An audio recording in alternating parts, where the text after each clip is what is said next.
ওকে, আমি অলরেডি শুরু করে দিয়েছি। দর্শক সবাইকে শুভেচ্ছা জানাচ্ছি আজকের ঐতিহাসিক এই লাইভ টক শো দেখার জন্য। প্রেজ দ্য পিপলের যারা উপস্থিত দর্শক রয়েছেন সবার কাছে সবসময় আমি যে অনুরোধ করে থাকি, অনুষ্ঠানটিকে অবশ্যই আপনাদের নিজেদের টাইমলাইনে শেয়ার করে সারা পৃথিবীকে জানিয়ে দিন। আজকে যে প্যানেলটি আমি সাজিয়েছি সেই প্যানেলটি ইতিহাসে এই প্রথম একসাথে বাংলাদেশের সবচেয়ে জনপ্রিয় যারা পার্সোনালিটিস রয়েছেন, বর্তমান সময়ের সবচেয়ে বেশি জনপ্রিয় ছাত্রনেতা এবং সাংবাদিকরা রয়েছেন আমার সাথে। চারজন এর মধ্যে সবচেয়ে আপনার সারপ্রাইজ বলবো এটা হলো জনাব গোলাম রাব্বানী। তার নামটি আমি এখন প্রকাশ করলাম, আপনারা হয়তো অনেকেই জানতেন না, সেটা হলো সারপ্রাইজ। আর বাকি তিনজনের নাম আপনারা অবশ্যই জানেন। আমি শুরু করব। আপনারা জানেন যে এই অনুষ্ঠানটি একযোগে প্রচারিত হওয়ার কথা ইউটিউব এবং ফেসবুকে, কিন্তু ইউটিউবটাকে আমি যেতে পারিনি, ইউটিউবে কানেক্ট করতে পারিনি। শুধুমাত্র ফেসবুক পেজে আমাদের এই অনুষ্ঠানটি হচ্ছে। আপনারা অবশ্যই থেকে শেয়ার করে আপনাদের টাইমলাইনে দিয়ে অন্যদেরকে জানান দেবেন এবং আমাদের পেজটিকে লাইক দেবেন এবং ইউটিউবটিকে সাবস্ক্রাইব করবেন। আমি এই অনুষ্ঠান শেষে আবার ইউটিউবে এটাকে আমি রিস্ট্রিম করব, সেখানে আপনারা পুনরায় দেখতে পারবেন। আমি উপস্থিত যারা আছেন আমার অতিথি সবাইকে শুভেচ্ছা জানাচ্ছি, ধন্যবাদ জানাচ্ছি আমার সাথে কানেক্ট হওয়ার জন্য। একটু লেট হয়ে গেছে। আহ, আমি শুরু করব জনাব সাংবাদিক মাসুদ কামাল আপনাকে দিয়ে। আপনি এখানে সিনিয়র সাংবাদিক। আজকের বিষয়বস্তু যেটা আমি নির্ধারণ করেছি সেটা অবশ্যই আপনারা শুনেছেন ইতিমধ্যে, যে কোন তন্ত্রে বাংলাদেশ, আমরা বাংলাদেশে আসলে কোন তন্ত্রে রয়েছি এ নিয়ে রয়েছে অনেক কথাবার্তা, এ নিয়ে রয়েছে অনেক আহ, সমালোচনা আলোচনা। তো আজকের অতিথিদের মধ্যে আমি আপনাদের কাছে জানতে চাইবো, সূত্রপাতটা করতে চাই জনাব মাসুদ কামাল আপনাকে দিয়ে। আপনি কি মনে করছেন, আপনি দীর্ঘদিন সাংবাদিকতা করছেন এবং বাংলাদেশের সাংবাদিক সমাজে আপনি একজন বিখ্যাত মানুষ। আপনার সম্বন্ধে একটা ব্যাপার সবাই জানে, সেটা হলো আপনি নন নন পার্টিজান ভিউতে কথা বলেন। আমি আজকে যারা এখানে পার্টিজানলি কথা বলবে তাদের সবার দিকে আপনার এই আলোচনা সমালোচনার তীর বিঁধতে চাই এবং তাদের কাছ থেকে জানতে চাই আপনার আমার প্রশ্নের উত্তর আমরা তাদের কাছ থেকে চাইব। তারা যার যার অবস্থান থেকে তাদের উত্তর দিবেন। আপনি কিভাবে কি মনে করছেন যে এই পর্যন্ত আজকে প্রায় 50 বছরের কাছাকাছি আমাদের এই স্বাধীনতার প্রায় পূর্ণ হতে যাচ্ছে, সামনের বছর আমরা সুবর্ণ জয়ন্তী করব। এখন আমাদের এই অর্জন নিয়ে আমরা এখনও কোন তন্ত্রে আছি? অনেকেই বলছেন স্বৈরতন্ত্রে ডুবে যাচ্ছি, অনেকে বলছেন গণতন্ত্রে এখনও রয়েছি। আপনি কি মনে করছেন? আপনার অভিজ্ঞতার আলোকে আপনাকে দিয়ে আজকের এই আলোচনার সূত্রপাত করতে হয়। জনাব মাসুদ কামাল, আপনি বলুন দয়া করে। দেখেন, আপনি যদি কোনো একটা তন্ত্রের কথা বলেন তাহলে এটাকে আসলে একটা নামে আসলে সংজ্ঞায়িত করা একটু জটিল।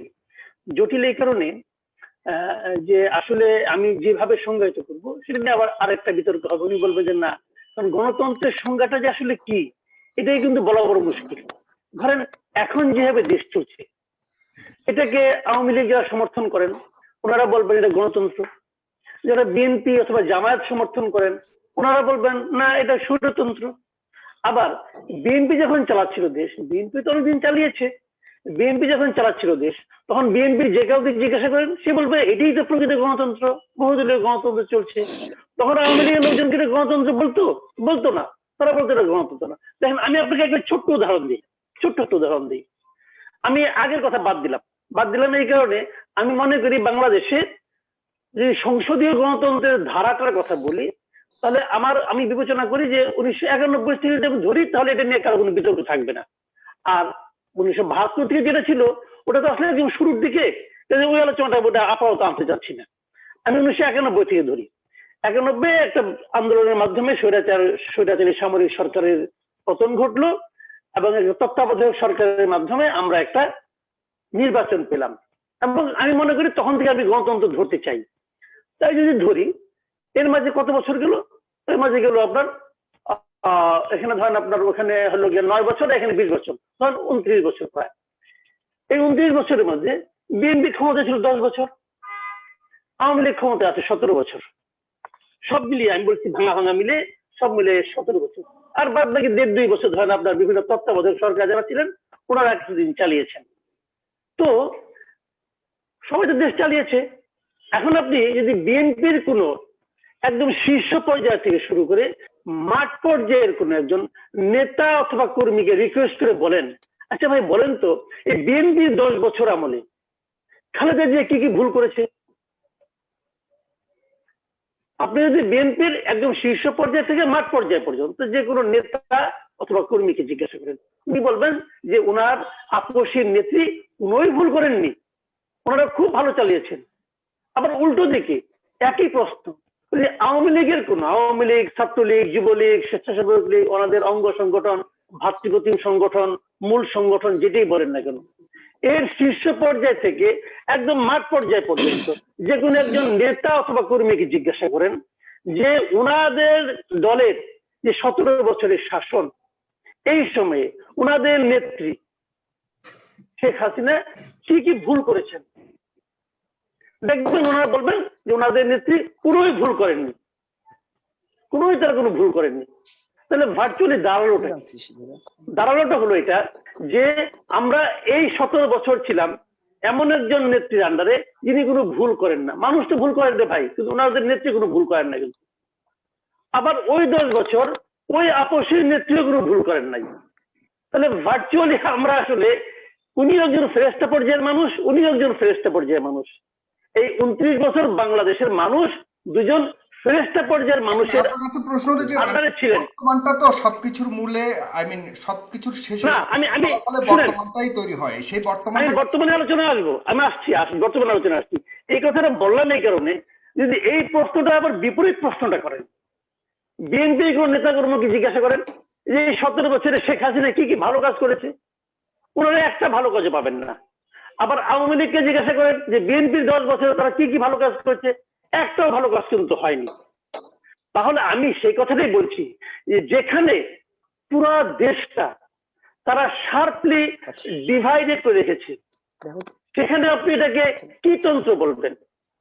কোন তো পৃথিবীতে কোন দেশে আছে এরকম পাবেন আপনি? পৃথিবীতে অনেক দেশ তো আমরা ঘুরেছি, আপনিও দেখেছেন, পৃথিবীর কোন দেশ আপনি দেখাতে পারবেন যে বিরোধী দলের সব খারাপ? উন্মোচিত হয়েছে, এটাও তো ঠিক। দক্ষিণাঞ্চলের সাথে একটা বিশাল যোগাযোগের ব্যবস্থা স্থাপিত হয়েছে এই সরকারের আমলে, পদ্মা সেতু নির্মিত হয়েছে এবং অন্যান্য বড় বড় প্রজেক্ট তৈরি হয়েছে।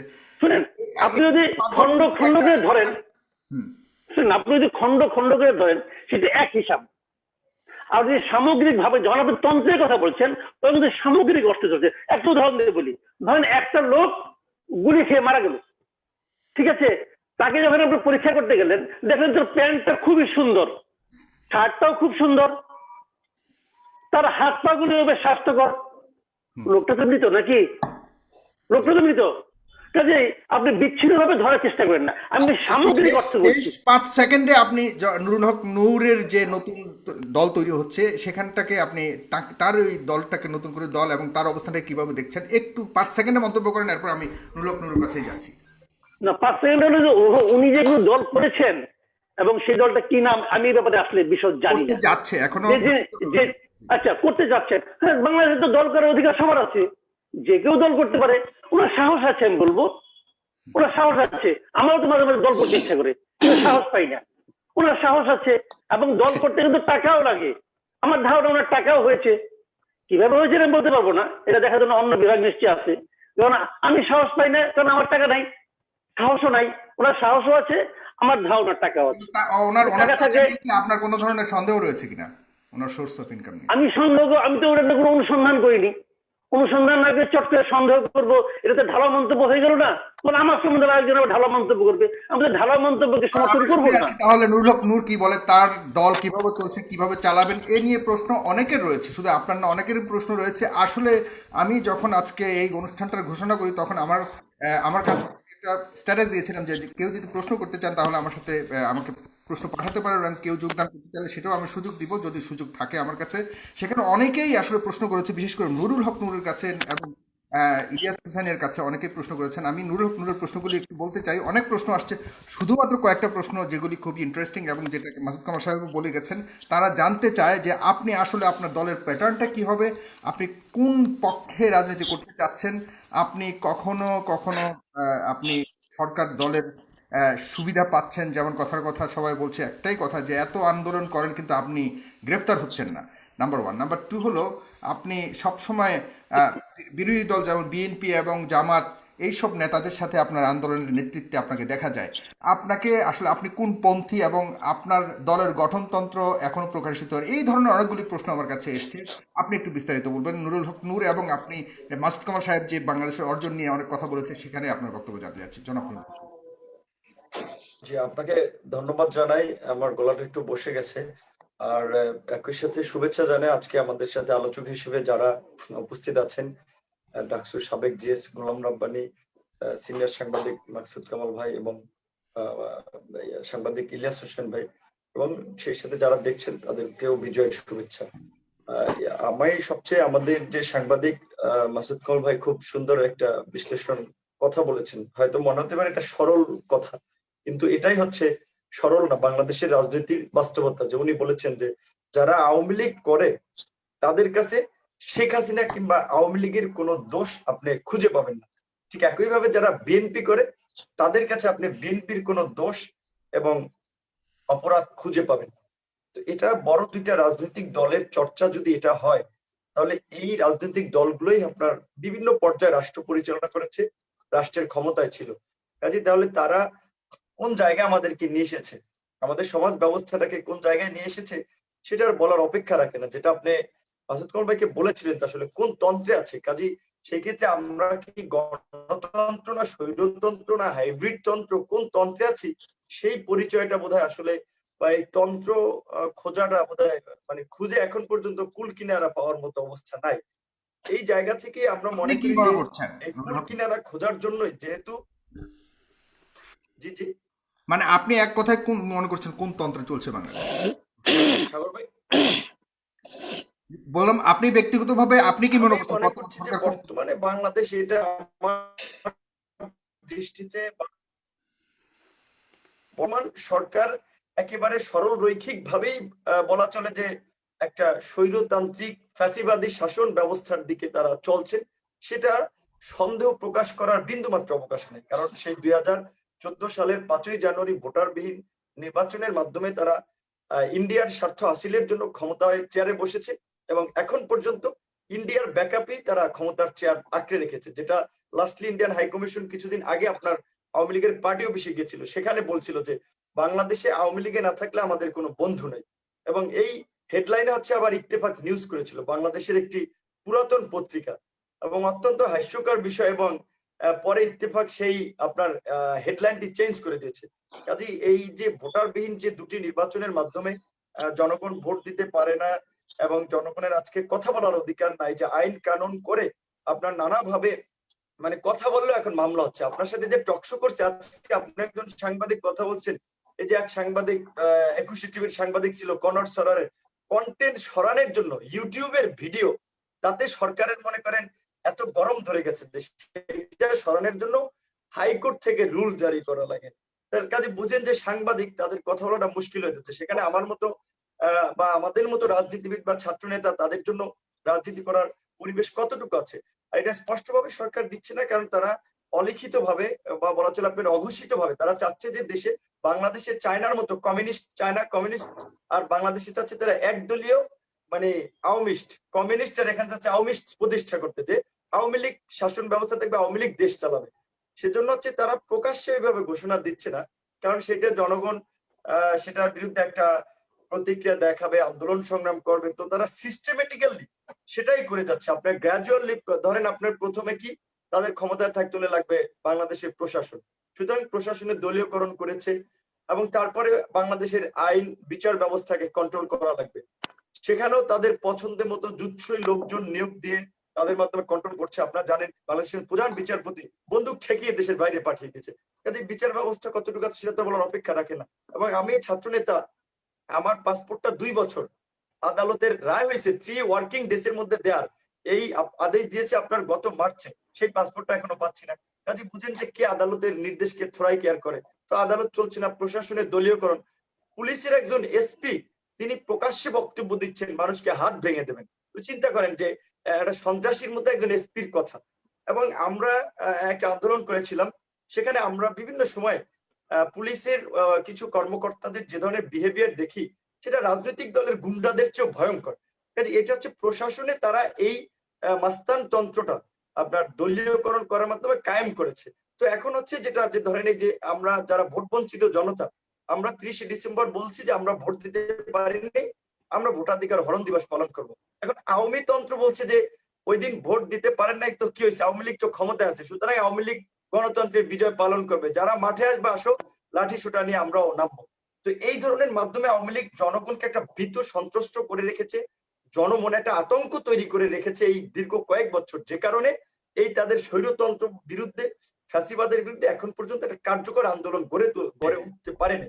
আর এখানে মাসুদ কমল ভাই যেটা বলেছেন, আমি একেবারে স্পষ্ট কথা, আজকের এই গুন্ডাতন্ত্র বলেন, গণতন্ত্রের নামে গুন্ডাতন্ত্র, মাস্তানতন্ত্র, প্রশাসনের দলীয়করণ, বিচার বিভাগের দলীয়করণ, এটা আওয়ামী লীগ করেছে সত্য, কিন্তু এর আগের সরকারে যারা ছিল তারা যে আবার করেনি এটা আবার বলা যাবে না, তারা করেছে টুকটাক। আপনাকে ধন্যবাদ। এরা হচ্ছে দীর্ঘ যেহেতু আপনাকে ধন্যবাদ নুরুল হক নূর। আমি গোলাম রাব্বানি আপনার কাছে যেতে চাচ্ছি যে আমরা বিগত আমি আমল আমি একটু তাহলে আরেক মিনিট বলে, আপনি আপনি আরেকটা বিষয়, দুটো বিষয় আমাকে দেন দেন প্রশ্ন দেন। করেছিলেন, আর আমাদের দলের বিশেষ করে একটা নিয়ে, আপনি দলের কার্যক্রম নিয়ে, সেটা হচ্ছে যে তো এরকম একটা অস্থিরতা, এরকম একটা আস্থাহীনতা, এরকম একটা দুর্বিষহ অবস্থায় আমরা মনে করেছি যে আমাদের যে রাজনৈতিক সিনিয়র সার্কেল, সিনিয়র সিটিজেন, তারা এই যে বাংলাদেশে যে কৃষক, শ্রমিক, সাধারণ মানুষের নেতৃত্বে যে একটা মুক্তিযুদ্ধ হয়েছিল, এই মুক্তিযুদ্ধের যে আকাঙ্ক্ষা ছিল সাম্য, মানবিক মর্যাদা,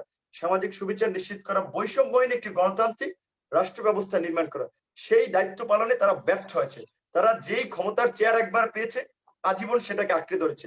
এখানে রাজনৈতিক দলগুলো একটা পরিবারতান্ত্রিক ভাবে চলছে, সেই পরিবারতান্ত্রিক রাজনৈতিক দলগুলো কিভাবে দেশে আপনার গণতন্ত্র দেবে, কাজে সেখান থেকে আমরা মনে করছি যে এই মুহূর্তে বাংলাদেশের জনগণের একটা রাজনৈতিক দল দরকার। সেই ক্ষেত্রে আমরা বিভিন্ন সময় আন্দোলন সংগ্রাম করতে গিয়ে জনগণের সমর্থন পেয়েছি, ভালোবাসা পেয়েছি, সাপোর্ট পাচ্ছি, এবং সেই জায়গা থেকে আমরা উদ্বুদ্ধ হয়েছি একটা নতুন রাজনৈতিক দল করতে। এবং দলটা আমরা এখন আনুষ্ঠানিকভাবে ঘোষণা দেইনি, দলের নামটা ঘোষণা দিয়েছি। আর প্রস্তুতি হিসেবে আমরা সেটা ছাত্র উইং, ছাত্রদের নিয়ে ছাত্র সংগঠন, ছাত্র অধিকার পরিষদ, যুবকদের নিয়ে যুব অধিকার পরিষদ এবং শ্রমিকদের নিয়ে শ্রমিক অধিকার পরিষদ গঠন করেছি। দলটা এখনো আনুষ্ঠানিকভাবে ডিক্লেয়ার দেয়নি, আশা করা যাচ্ছে যে নতুন বছরের শুরুতে হয়তো আনুষ্ঠানিকভাবে আমরা ডিক্লেয়ার করব।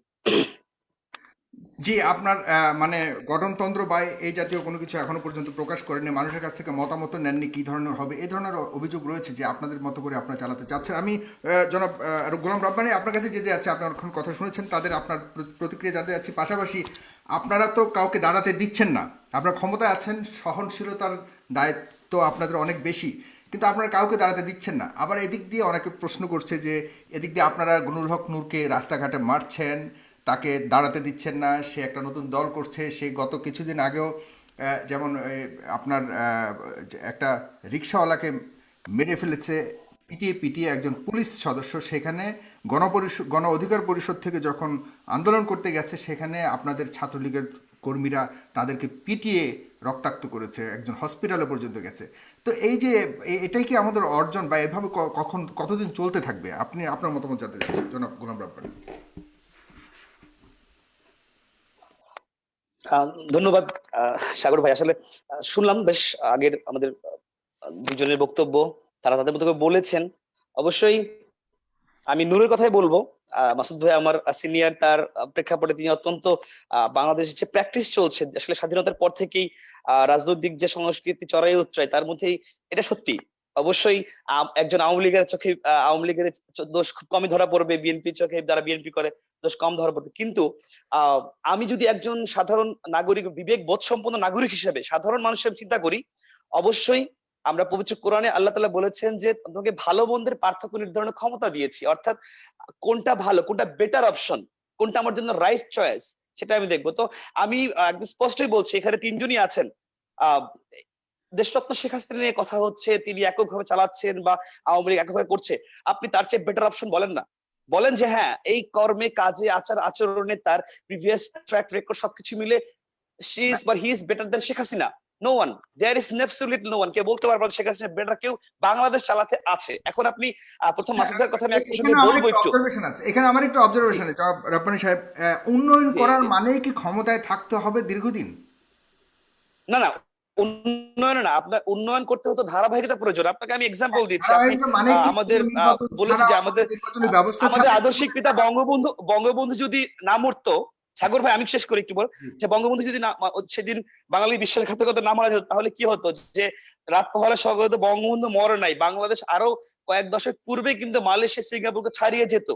3 বছরে বঙ্গবন্ধু 3.5 যা দেখিয়েছে আমরা সেটা বলতেই পারি। কিন্তু যখন সেই জায়গা থেকে আবার আমরা স্বপ্ন দেখছি যে বাংলাদেশ উঠছে উপরের দিকে, তো মালয়েশিয়াকে যখন মাহাথির মোহাম্মদ নিলেন, তিনি ডেমোক্রেটিক ওয়েতে এসেছেন। ডেমোক্রেসির জন্য আপনি অটোক্রেসির কথা বলছেন, of course it is autocracy, but positive autocracy. আপনার উন্নয়নের জন্য, একটা উন্নয়নশীল দেশকে উন্নতি শিখর নিতে হলে অবশ্যই আপনাকে সাউন্ড একটা সিস্টেম লাগবে, আনইন্টারাপ্টেড হতে হবে। এখানে দেশরত্ন শেখ হাসিনা কিন্তু সেই জায়গাগুলোতে, বরঞ্চ আপনি যদি ইতিহাস দেখেন, মাহাথির মোহাম্মদ যেভাবে করেছেন, নির্বাচনবিহীন থাকতে হবে। নো নো নো, নির্বাচনবিহীন তাই বলি নাই। নির্বাচনে আসতে না পারলে বা তার সে সামর্থ্য না থাকলে ঈদের আগে পরে আন্দোলন করে বিনোদন দিয়ে তো আর আপনার জনগণকে বা আওয়ামী লীগের মতো একটি দলকে আপনি রাস্তা থেকে রাজপথ থেকে সরাতে পারবেন না, তাকে ডিফিট করতে পারবেন না। আমি সিম্পলি সেটাই বলছি। আচ্ছা সাগর ভাই, না আমি শুধু কিছু এক্সাম্পল দিচ্ছি, মন্দের ভালো আমি কিন্তু বললাম, কারণ আমাদের সুযোগ হয়েছে আমার বয়সে অন্তত ছোটদের আওয়ামী লীগের ট্রাম দেখার, বিএনপি ট্রাম দেখার। তো এখানে আপনি সাপোজ আমার নুরুল হক নূর বলছেন দলীয়করণের কথা। 27তম বিসিএস আপনার মনে আছে নিশ্চয়ই। আপনার বগুড়া আজিজুল কলেজ থেকে 54 জনকে দেয়া হলো অ্যাডমিন ক্যাডার, পুলিশ ক্যাডার। সেখানে একজন ছাত্রলীগের, আমি ছাত্রলীগ জেনারেল সেক্রেটারি ছিলাম, দায়িত্ব নিয়ে বলছি যে আমরা একজনকেও, আমি কথা শুনতে পাচ্ছি না। জি জি, না হ্যালো, শুনতে পাচ্ছি, আপনাকে শুনতে পাচ্ছি। কন্টিনিউ হ্যাঁ করুন। আমরা কিন্তু একদম দায়িত্ব নিয়ে বলেছি যে কোন ধরনের দলীয়করণ হয়নি, বরঞ্চ আমার ছাত্রলীগের বা দলীয় ছেলেমেয়েরা বঞ্চিত হয়েছে বারবার, 3বার 4বার। বর্তমান কেন্দ্রীয় আওয়ামী লীগের আপনার উপদপ্তর সম্পাদক সায়েম খান 3বার ভাইবে দিয়ে মিস করেছে। এরকম 10 জন কেন্দ্রীয় নেতা যারা টপ ক্লাস, জয়েন্ট সেক্রেটারি, বিভিন্ন হলের প্রেসিডেন্ট সেক্রেটারি ঢাকা ইউনিভার্সিটি, 2বার 3বার 4বার ভাইবা দিয়ে তারা মিস করেছে, বয়স শেষ হয়ে গেছে। এ থেকে স্পষ্ট প্রমাণিত যে ওই আমলে এই আমল তুলনা করা যাবে না। তা আপনি তারপরে বলছেন যে মারার কথা, আপনার মনে আছে নিশ্চয়ই, আমার চ্যাপ্টার সিনিয়র ডিসি কোহিনুর আর ডিসি আকবর, সেই ত্রাসের কথা মনে আছে? সাংবাদিক, দাড়িওয়ালা একজন সিনিয়র সাংবাদিককে স্টেডিয়ামের মধ্যে ধরে কিভাবে মারছিল ওপেন ক্যামেরার সামনে। আপনি নুরুল হক নূর বলছেন একজন সাংবাদিককে হুমকির কথা। ডিসি আকবরের কথা ভুলে গেছেন না? ভুলে যাওয়ার কথা না নিশ্চয়ই। ডিসি কোহিনুরের কথা নিশ্চয়ই মনে আছে। তাদের সেই ত্রাসের নৈরাজ্য কিন্তু এখন নেই। সুতরাং দুষ্ট লোক সব জায়গায় থাকবে, কিন্তু দুষ্টের দমন শিষ্টের পালন, এই নীতি আমরা বিশ্বাস করি সেটা করছে। যেখানে যেটা প্রয়োজন, অবশ্যই আমাদের মধ্যে অপরাধ প্রবণতা রয়েছে, কিন্তু আপনাকে জাস্টিফাই করতে হবে আগের সঙ্গে বর্তমানের বিএনপির সঙ্গে কখনোই আওয়ামী লীগের তুলনা হতে পারে না।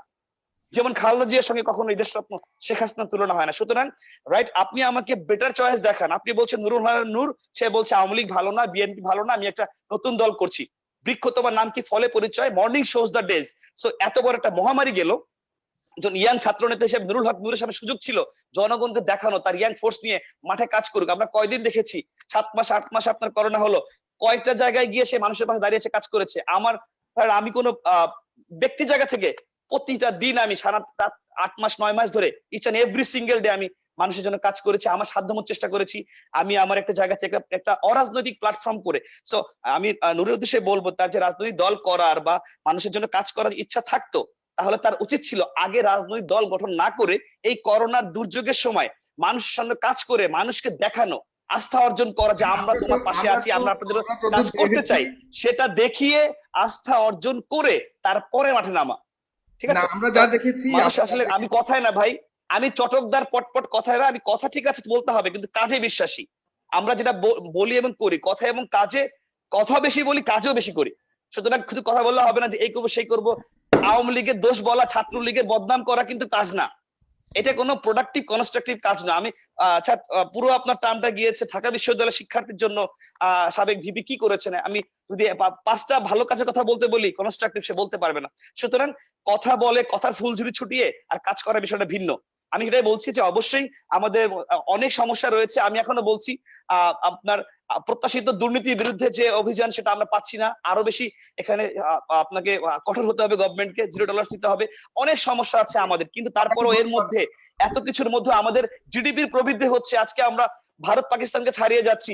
পজিটিভ কথাগুলোকে আপনি কেন বলছেন না? কেন বাংলাদেশ তো এগিয়ে যাচ্ছে?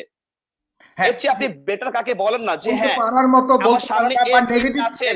যারা বলছে সেটাও কি মানে অপরাধ? নেগেটিভকে কখনোই ডিনাই করব, কখনোই নয়। নেগেটিভ, সেটাও করা বঙ্গবন্ধু বলেছেন আত্মশুদ্ধির কথা, আমি সেটাই বলছি, বঙ্গবন্ধু কিন্তু এটা আমরা বঙ্গবন্ধু সেটা আদর্শে রাজনীতি এটা করি। বলবার মতো কথা। আত্মশুদ্ধির কথা বলেছেন, আত্মসমালোচনার কথা বলেছেন। আমি বলছি আমাদের অনেক সমস্যা আছে, আমাদের এখন বাংলাদেশে সবাই আওয়ামী লীগ, হাইব্রিড ঢুকেছে, অনুপ্রবেশকারী ঢুকেছে, সব বিএনপি আওয়ামী লীগ হয়ে গেছে তাদের সুবিধার জন্য। আমাদের দলীয় অনেক নেতারাই হচ্ছে সেই বিএনপি বা অনেক অনুপ্রবেশকারীকে সাথে নিয়ে রাজনীতি করছেন দল ভারী করার জন্য। অফকোর্স এটা হচ্ছে, একা দেশরত্ন শেখ হাসিনা সব দেখতে পারবেন না, কিন্তু ব্যক্তি দেশরত্ন শেখ হাসিনা যেভাবে দেশ চালাচ্ছেন আই এম অ্যাবসলিউটলি কারেক্ট, তার চেয়ে বেটার অপশন নাই। যদি বাঙালি বা যে কেউ দেখান, আমি কালকে বলবো হ্যাঁ ভালো, আমরা তো বুঝি জি, দেশরত্ন শেখ আমরা হাসিনার চেয়ে বেশি বড় আওয়ামী সাংবাদিকের লীগ আর কথা দিয়ে শুরু বড় করেছিলাম। দেশপ্রেমিক যদি কেউ মনে করে নিজেকে, তাহলে বলবো সে বোকার স্বর্গে বাস করছেন। Thank you. যে সাংবাদিকের কথা দিয়ে শুরু করেছিলাম, আরেকজন সাংবাদিক আসলে কদ্দুর অধিকার রয়েছে বাংলাদেশে কথা বলবার, এবং বাংলাদেশ নিয়ে যে উন্নয়ন নিয়ে বা এই যে আপনি যেটা বললেন পজিটিভ এবং নেগেটিভও তো থাকতে হবে, নেগেটিভের অধিকার থাকতে হবে। সেই নেগেটিভ কথা বলে কতটুকু একজন সাংবাদিক এই অধিকারটা এনজয় করছে সেটা শুনবো আমরা ইলিয়াস হোসাইনের কাছে। ইলিয়াস হোসাইন হলেন, আপনি জানেন যে বাংলাদেশ থেকে একজন নির্বাসিত সাংবাদিক, জনপ্রিয় সাংবাদিক। আমরা তার কথা শুনবো, তিনি এখন বলবেন যে নেগেটিভ কথা বললেও কতটুকু তিনি এই আপনার ওই স্পেসটুকু পাচ্ছেন। এর আগে আমি ইলিয়াস হোসেন আপনার কাছে যাওয়ার আগে একজন দর্শক যুক্ত হয়েছে আমার সাথে। আমি আজকে তিনজন দর্শক, কারণ সবাই খুব এত প্রফুল্ল ছিল আপনাদের সাথে একটু কথা বলবার, তাদের প্রশ্ন জিজ্ঞাসা করবার। আমি একজন দর্শককে অনুমতি দিয়েছি অলরেডি। দর্শক, আপনি কি যুক্ত হয়েছেন আমার সাথে? আমি দেখতে পাচ্ছি শারমিন মুন্নি নামক একজন আপনি যুক্ত হয়েছেন। আপনি উম, জি জি জি, জি, আসসালামু আলাইকুম সাগর ভাই। হ্যাঁ, 5 থেকে 7 সেকেন্ডে আপনার প্রশ্নটি শেষ করবেন। কাকে করবেন নাম বলে আপনি একটু প্রশ্নটি করবেন, এরপর আপনি লিভ নেবেন এখান থেকে। জি আমি গোলাম রাব্বানি ভাইকে একটা প্রশ্ন করতে চাচ্ছি। জি জি আপু প্লিজ। জি জি, শারমিন আসসালামু আপু। আলাইকুম জি, আসসালামু আলাইকুম হ্যাঁ, গোলাম শারমিন রাব্বানি মুন্নি, ভাই। মুন্নি আপু, আমার জি, আপনার খালাতো বোনের নাম মুন্নি। জি থ্যাংক আপু ইউ ভেরি বলেন। মাচ। আচ্ছা ভাইয়া, আপনার কাছে আমার একটা প্রশ্ন, যে আপনি তো দীর্ঘদিন ছাত্রলীগের সাধারণ সম্পাদক ছিলেন এবং ডাকসুর জিএস ছিলেন। তো আমরা দেখেছি বিভিন্ন সময়ে আপনার নেতৃত্বে শহীদ প্রেসিডেন্ট জিয়াউর রহমান এবং সাবেক প্রধানমন্ত্রী দেশনেত্রী বেগম খালেদা জিয়ার ছবি ভাঙচুর থেকে শুরু করে, নাম ফলক থেকে ভাঙচুর থেকে শুরু করে অনেক কিছু এরকম কর্মকাণ্ড আপনি করেছেন আপনার নেতৃত্বে। এবং আমি যদি স্পষ্ট করে বলতে চাই, যেমন 22শে সেপ্টেম্বর 2018 সালে আপনার নেতৃত্বে শাকা চৌধুরীর কবরে আক্রমণ করা হয়েছে এবং সেখানে তার নাম ফলক ভাঙা হয়েছে। তো আপনি যে এই প্রচলনটা শুরু করলেন, ভবিষ্যতে যদি আপনার দল কখনো ক্ষমতায় না থাকে, তখন যদি আবার অন্য যে দলই ক্ষমতায় আসুক না কেন, সেই দল যদি আপনার নেতার বা আপনাদের সমর্থিত নেতা নেতৃবৃন্দের এরকম ভাঙচুর, নাম ফলক ভাঙচুর, এরকম কৃষ্টি কালচার শুরু করে, যেটা আপনার কাছ থেকে শিখেছেন, তখন এটার দায়ভার কি আপনি নিবেন? জি, আপনার দর্শক, আপনি আর আমি আমি আমি আমি ধন্যবাদ গোলাম রাব্বানির একেবারেই। কাছে পরে যাচ্ছি গোলাম রাব্বানি, আপনি সেটা উত্তর পরে দিবেন। শারমিন মুন্নি, আপনি শুনতে থাকুন, দেখতে থাকুন। আপনার প্রশ্নের উত্তর আপনি একটু পরে পাবেন। আমি সেকেন্ড টার্নে যখন যাবো গোলাম রাব্বানি তখন বলবেন। আপনি লিভ নিতে পারেন। আপনাকে ধন্যবাদ। ইলিয়াস হোসেন, আপনি বলবেন দয়া করে। জি, আসসালামু আলাইকুম। আহ, বিশেষ করে কামাল ভাইকে আহ, অনেক অনেক ধন্যবাদ। আমার অনেক পছন্দের একজন সাংবাদিক। বাংলাদেশে এই মুহূর্তে তো আপনারা নিশ্চয়ই জানেন যে তেলবাজির একটা রমরমা ব্যবসা চলছে। তো এর মধ্যে দেশে থেকে ধরুন আমি এখন অনেক কথা বলি, যে কথা আমি নিজে স্বীকার করছি যে দেশে থাকলে এই কথা আমি বলতে পারতাম না। তো মাসুদ কামাল ভাইরা তারপরেও দেশে থেকেও যতটুকু বলছে, আমি মনে করি এই মুহূর্তে কোনো কথা যদি কেউ বলতে না পারে, চুপ থাকাটাও এক ধরনের তার জন্য একটা, মানে এটাই আমি আমার প্রতিবাদ। চুপ থাকাটাই এখন বাংলাদেশের প্রতিবাদ, যে আমি কারোর পক্ষে যাচ্ছি না। সেই জায়গায় দাঁড়িয়ে থেকে মাসুদ কামাল ভাইরা যেটা করছেন, আরো ইলিয়াস খান আছে, আরো কয়েকজন সাংবাদিক আছে, সবার নাম বলছি না, শান্তনু ভাই আছে।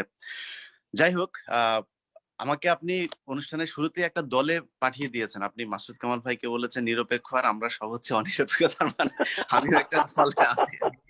না না, আহ, আমি কোনো দল, মানে আপনার কোনো আমি আসলে দলই আমি নেই আসলে সেই কোনো কারণে। দল নাই। আমি আসলে কোনো দলে নাই। রাব্বানি ভাইকে আজকে আমাদের যেহেতু প্রতিপক্ষ হিসেবে দাঁড় করানো হয়েছে, তো আমি যেহেতু জামায়াত শিবির পন্থী সাংবাদিক, আমি থাকতে সমস্যা নাই, আমার কোনো সমস্যা নাই। আমার প্রতিপক্ষ হচ্ছে সেখানে আপনার রাব্বানি প্রশ্ন ভাই। আছে, আপনার কাছে আমার প্রশ্ন আছে। আপনি যতগুলি ভিডিও তৈরি করেন, সেই ভিডিওগুলি সব সময় সরকারের বিরুদ্ধে যাবে কেন? আপনি যদি সাংবাদিক হয়ে থাকেন, আপনি সরকারের পক্ষে বলবেন এবং বিশেষ করে বিরোধী দলের বিপক্ষে আপনি ভিডিও আচ্ছা, বানাবেন। আপনি প্রশ্নটা হলো, আপনার আপনি সব আপনার ঢাকা বিরুদ্ধে ভিডিও বাংলাদেশ বানান না কেন? বাংলাদেশে লক্ষ লক্ষ গাড়ি চলছে প্রতিদিন, তাই না? আপনার গাড়ি কেউ একজন ঢাকা থেকে বরিশালে গিয়েছে, সে ভালোভাবে পৌঁছেছে, ওইটা কি কোনো টেলিভিশন নিউজ করেছে? যদি ওই গাড়িটা মাঝখানে দুর্ঘটনায় পড়ে তাহলেই কিন্তু নিউজ হয়। নিউজ সব সময় নেগেটিভ। আমি আমি যদি নাকি মানে ইন্টেনশনালি যদি কারো বিরুদ্ধে বলি সেটা ঠিক আছে। আর আরেকটা কথা পরিষ্কার একেবারে সব সময় বলি, যেটা যে রাব্বানী ভাই আজকে বলবে যে বিএনপির সময় দুর্নীতি হয়েছে আমরা দেখি নাই, আজকে হচ্ছে সেটা দেখছি। ভাই বিএনপির সময় দুর্নীতি 12 বছরে আর কত বলবে? আপনারা তো জানেনই সেগুলি, আর সেটার কনসিকুয়েন্স তো এখন না। অতএব 12 বছরে একটা জায়গায় যাওয়া দরকার ছিল। আর তারপরেও বলি যে বিএনপি যে দুর্নীতি করে নাই, এই কথা আমার জীবনে আমি কোনোদিন মুখ দিয়ে বলি নাই। আমি সব সময় বলেছি যে বিএনপির সময় দুর্নীতি হয়েছে, কিন্তু এখনকার সাথে যদি তুলনা করেন তাহলে ওইটা দুর্নীতির শিশুকাল ছিল। এখন পুরো যৌবন চলছে বাংলাদেশের দুর্নীতির। তো রাব্বানী ভাই সাথে শিশুকালে আজকে 5 বার চ্যাম্পিয়ন। সেটা 5 বার চ্যাম্পিয়ন না ভাই, মানে মিথ্যা তথ্য দিলে তো হবে না। 3 বার চ্যাম্পিয়ন, সে 3 বারের মধ্যে আপনারা একবার হয়ে গিয়েছেন। কারণ 2001 সালে যে রিপোর্ট এসেছে সেটা 2001 সালের অক্টোবরের 1 তারিখে বিএনপি ক্ষমতায় এসেছে। তার মানে ওই বছরের পুরোটাই কিন্তু আপনাদের সময় ছিল, অতএব ওইটা কিন্তু আপনারা দিয়ে গেছেন। সেটাই বিএনপি তার পরের 2 বছর হয়েছে, তার পরের 2 বছর থেকে তারা কাটিয়ে উঠেছে। আর দুর্নীতির কথা যদি ভাই বলেন, এখন আসলে এগুলো নিয়ে কথা বলার কিছু নেই। এগুলো এখন বাংলাদেশে মানে আওয়ামী লীগের লোকজন নিজেরাই বলে। আপনি যদি না বলতে চান আপনার পদের কারণে আপনার না, আমি অবশ্যই বলছি। হ্যাঁ দুর্নীতির সেটাই। কথা তো আমি নিজেই বললাম। আমি দুর্নীতির কথাটাতে আসছি, তার আগে যেটা বলতে চাই যে রাব্বানী ভাই, বিশেষ করে রাব্বানী ভাই, ধরুন ছাত্রলীগের মধ্যে আমি নিজেও ভুক্তভোগী। ইয়েস ভাই, আমি নিজেও ভুক্তভোগী, তাই না? আমাকে নিয়ে একটা আপনাদের মধ্যে একটা ইমেজ আছে, সেটা হচ্ছে ধরুন আমাকে যদি ছাত্রলীগের মানে লোকজন যদি আজকে ঢাকা বিশ্ববিদ্যালয়ে পায়, তাহলে আমার মানে রক্ত চামড়াও খুঁজে পাওয়া যাবে না, এমন ভাবে পেটাবে। মানে আমার প্রতি আপনাদের ক্ষোভ এতটুকু আছে। কিন্তু রাব্বানী ভাইয়ের প্রতি আমার ব্যক্তিগতভাবে, ওনাকে আমি যতটুকু চিনি, যতটুকু দেখেছিস, ওনার মধ্যে একটা অন্যরকম মানুষের প্রতি দরদ ওনাকে দেখেছি, যে পশু পাখির প্রতি, আপনার কুকুর নিয়ে ওনার বেশ কিছু কাজ দেখেছি আমি, এটা আমার ভালো লেগেছে। রাব্বানী ভাইয়ের যে চরিত্রটা, সেটা হচ্ছে ধরুন ছাত্রলীগ একজনকে পেটায়, ওই বেটা ধরে মাইরা খায়া ফেলাবো এই সে। আর রাব্বানী ভাই যদি কাউকে পেটায়, সেটা হচ্ছে ভাই এদিকে আয়, এনে তারপরে গালে চড় মারে। এটা হচ্ছে পার্থক্য। আদর করে।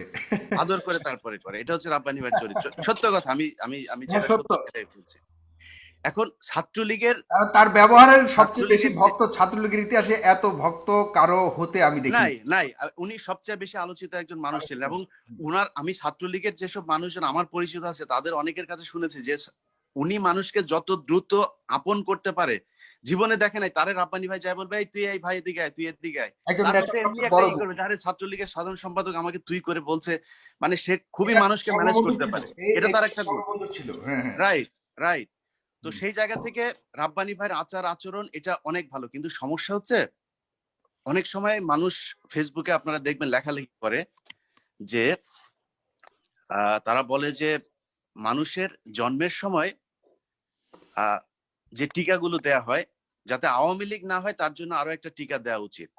মানে আমি ফেসবুকের কথা বলছি আর কি, কিন্তু এই কথাটা একটু অন্যরকম হয়ে যায়। বাট আমি যেভাবে বলতে চাই সেটা হচ্ছে যে প্রতিটা পরিবারের উচিত আমার সন্তান কি আওয়ামী লীগ, ছাত্রলীগ বা এই ধরনের কোন লীগের মধ্যে ঢুকছে কিনা সেটা একটু খোঁজ রাখা উচিত। কারণ এই রাব্বানী ভাইয়ের চরিত্র আজকে যেমন, উনি যদি আজকে ছাত্রলীগ না করে অন্য কিছু করতো, মনে করুন নুরুল হক নূরের একটা দলে যেত, শিবির বা ছাত্রদল কথা। দুঃখিত, ছাত্রলীগ শুরু- ছাত্রলীগ না করে রাব্বানী ভাই যদি আজকে ধরুন নূরের দল করতো বা অন্য কোনো একটা, উনি নিজে একটা দল তৈরি করতো, সেটার জন্য ওনার ইমেজ বাংলাদেশে একরকম থাকতো। কিন্তু আজকে ছাত্রলীগ হবার কারণে এই যে রাব্বানী ভাই এত ভালো কাজ করে, সেই কাজগুলো কিন্তু আজকে মানুষ দেখছে না। আরেকটা কথা হচ্ছে, উনি বললেন যে ওনার দলের ব্যাপারে যে আপনার শিষ্টের পালন, দুষ্টের দমন করেন। রাব্বানী ভাই যেই ঘটনাতে উনি পদ হারিয়েছেন, সেই ঘটনাতে কিন্তু আমরা কিন্তু রাব্বানী ভাই সরাসরি মানে চাঁদাবাজি করেছে সেটার কোনো প্রমাণ পাই নাই। বরং উনি চাঁদাবাজি হয়েছে কিনা সেটার তদারকি করতে গিয়েছেন। ওনার যে ফোন আলাপ আমি শুনেছি সেটার কথা বলছি। যদি নাকি সেটা হয়, রাব্বানী ভাই আজকে লাইভে আছেন। রাব্বানী ভাই, আমি আমার এই কথার মাঝখানে আপনার একটা উত্তর চাচ্ছি। জাহাঙ্গীরনগর বিশ্ববিদ্যালয়ের ভিসি কি চাঁদাবাজির সাথে জড়িত ছিল? অর্থাৎ চাঁদা কি তিনি দিয়েছেন? এটা সত্য না মিথ্যা? ভিসি ম্যাম চাঁদাবাজির সঙ্গে জড়িত ছিল। রাইট। তার তাহলে হাজবেন্ড আপনি জড়িত, যে তার আমি আর কিছু তার শুনতে চাচ্ছি তার না, ছেলে আপনার জড়িত। আমরা ভিক্টিমাইজড, আমি নিজে এটা ভুক্তভোগী। আর কিছু বললে এই আপনি জন্য আপনার আমি বক্তব্য বললেন। দুর্নীতি নিয়ে বলছি, দুর্নীতির বিরুদ্ধে আমি নিজে ভুক্তভোগী। তাহলে এটাই কি শেখ হাসিনার দুষ্টের দমন আর শিষ্টের পালন? সেই ভিসি আজ পর্যন্ত জাহাঙ্গীরনগর আছে কিভাবে? সেই ভিসির যে স্বামী, সেই স্বামীর নামে আপনি আউট হয়ে গেলেন। ওইখানে মানে যারা রং ডুয়ার তারা খুব পাওয়ারফুল। এটা নিয়ে আপনি কথাও বলেন, এটা নিয়ে আপনি কথাও বলেন আর রাব্বানি সাহেব, এটা নিয়ে আপনি কথাও বলেন আর। তার মানে আপনি যদি জায়গা মতো যেতে পারেন, তাহলে আপনার এইসব দুষ্ট এগুলো কোনো ব্যাপার না, আপনি আওয়ামী লীগ করতে পারেন। আওয়ামী লীগে রাব্বানি ভাইরা আজকে যে বাংলাদেশের ছাত্রলীগের যে চরিত্রের কথা বলছিলাম সেটা শেষ করে তারপরে আমি শেষ করব। সেটা হচ্ছে যে এই ছাত্রলীগের আজকের যে চরিত্র, এই চরিত্র কিন্তু আজকে থেকে না। মাসুদ কামাল ভাই নিশ্চয়ই মনে আছে যে শফিউল আলম, যিনি ঢাকা বিশ্ববিদ্যালয়ের 7 জনকে ব্রাশ ফায়ার করে খুন করা হত্যার আসামি, তার বিচার কিন্তু শেখ মুজিবুর রহমান সাহেব করেন নাই। ডাকসুর এই ভিপি নির্বাচন নিয়েই কিন্তু সেই মারামারি। আমি আমার নিজের মুখের কথা বলছি না, আপনার কি অস্থির জাসদের উত্থান পতন, অস্থির সময় রাজনীতি, অত্যন্ত মেধাবী এবং খুবই একজন স্বনামধন্য মুক্তিযোদ্ধা মহিউদ্দিন সাহেব লিখেছেন, আমি বানিয়ে কথা বলছি না। তিনি নিজে বলেছেন যে সেই নির্বাচনের সময় শেখ কামাল থেকে শুরু করে অনেকের কি ধরনের আচরণ ছিল, সেটা আজকের নুরুদের সাথে রাব্বানি ভাইদের যে আচরণ, সেই আচরণের সাথে মিলে যায়, বরং এখনকার চাইতে তখন আরো ভয়ঙ্কর ছিল। অতএব এসব কথা আসলে বলে লাভ নাই যে ছাত্রলীগের চাইতে আগের জামায়াত কিংবা বিএনপি কেউ বেশি করেছে, এইটা বললে হবে না। কারণ ছাত্রলীগের সাথে আজকে যে অবস্থা, যে মারামারি, গ্যাঞ্জাম, মানুষকে পেটানো, মানুষ খুন করা, এগুলো চাঁদাবাজি, টেন্ডারবাজি, এগুলো জড়িয়ে গিয়েছে। যেভাবেই জড়াক, রাব্বানি ভাই এককভাবে ভালো থাকতে পারে, কিন্তু উনি ওনার সংগঠন নিয়ে সামগ্রিকভাবে এটা নিয়ে কোনো করতে পারবে না। কালকে আমরা যে বক্তব্যটা শুনেছি যে আমাদের শামীম ওসমান, উনি বলেছেন যে আবারও খেলা হবে। শেখ মুজিবের ভাস্কর্যের আয় কেউ হাত দিতে সাহস থাকলে। তো এই শামীম ওসমানের কিছু বক্তব্য আমরা ইউটিউবে শুনেছি, তিনি নাকি মাঝে মধ্যেই কাঁচা তরকারি, মাছ এসব নিয়ে শেখ মুজিবুর রহমান সাহেবের বাসায় যেতেন। আপনারা নিশ্চয়ই শুনেছেন। সত্য না মিথ্যা সেটা আল্লাহই জানে। যদি সত্য হয়ে থাকে তার মানে ওনাদের বাসার সাথে ওনাদের পরিবারের একটা ভালো সম্পর্ক ছিল। সেই দিন এই শামীম ওসমানের পরিবার কোথায় ছিল যেদিন শেখ মুজিবুর রহমানের পুরো পরিবারকে খুন করা হলো? আজকে ভাস্কর্যে হাত দিলে তারপর তাদের হাত কেটে দেওয়া হবে, তাহলে সেদিন কেন তাদের হাত কেটে দেওয়া হয় নাই? অতএব এইসব ভালোবাসা, চাপাবাজি, এগুলো বন্ধ করতে হবে। তো দুর্নীতির কথা বলেন, দুর্নীতি আজকে আপনারা উন্নয়নের যে ধোয়া তুলে দুর্নীতিকে আপনারা মানে একটা বাক্সের মধ্যে বন্দি করতে চাচ্ছেন রাব্বানি ভাই, এটা সম্ভব না। কারণ যদি মনে করেন যে আজকে আওয়ামী লীগ সবচেয়ে বেশি উন্নয়ন দুর্নীতি করছে, নিয়ে ভাই আমি সবসময় ইলিয়াস ভাই, হ্যাঁ, আমি দুর্নীতি বিষয়ে একেবারে স্পষ্ট বলছি, দুর্নীতি লাগাম টেনে ধরতে পারে নাই, কিন্তু পারছে না, আমি নিজে বলছি।